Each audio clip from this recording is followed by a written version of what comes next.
Sup everyone, Cyan here. It's been a while since I get to use the TKL, and finally we got one to look at, the TKD Cycle 8.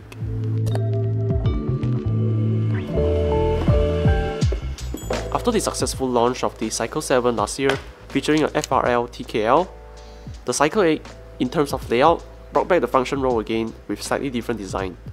This time comes with O-rings and the gasket bins in terms of mounting, PCB that has no flex cuts, no per key RGB. I believe there are multiple PCB options like tri-mode support, hot swap, which you can choose accordingly in the future. Another thing is that if you are into HE PCB, there is this powered by Raka, which starts at $130 extra. They also have this stainless steel internal weight, which I will cover in a bit. From the ClickHear website, plenty of colorways from what I see, plenty of configurations to play with as well. My personal favorite is the Crow colorway, as the colorway reminds me of MKBHD. Anyway, all this starts from $155 US. The unit on my hand is the Ruby colorway, and gotta be honest here, looks so fine in every angle. Without the additional internal weight and just the barebone alone, lifting the board just with one hand made me realize how heavy it is.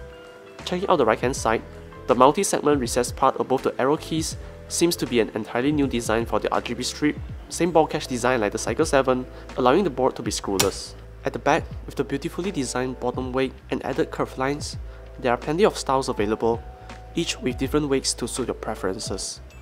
One small detail I noticed is that there are small footprints of like poron material, reducing any potential case ping I believe.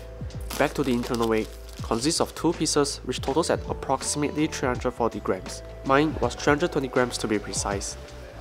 Installing the weights is fairly straightforward, just by removing the battery cover and lock them in.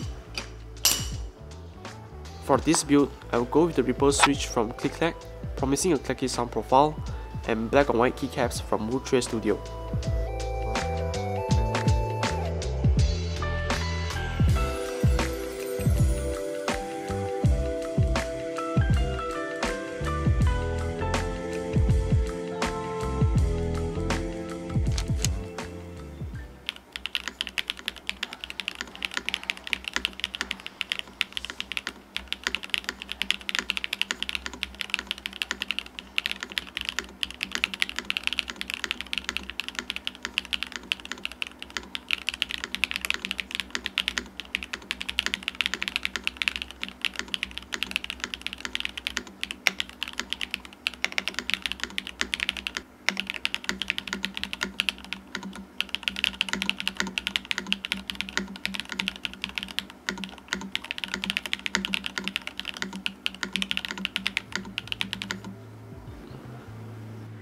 Acoustics wise, the arrow keys section are slightly brighter than the rest, and the steps turn out to be alright, at least no tick noise on my side.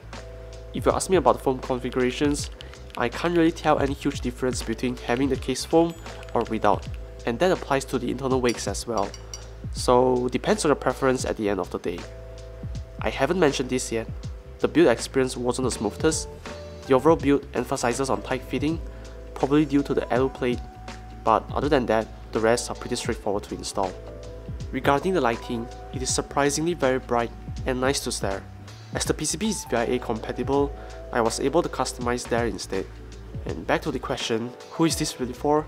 It easily can be anyone's endgame TKL, and at this price tag, I think there's nothing much to complain about.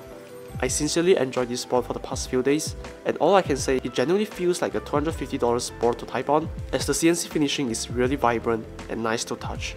Just FYI, the Cycle 8 might be the last board within the Cycles family, and I'm really excited to see what TKD has to offer in their new design concept. And that's probably it. Any questions? Leave it down below, sub if you haven't, and I will see you on the next one. Bye!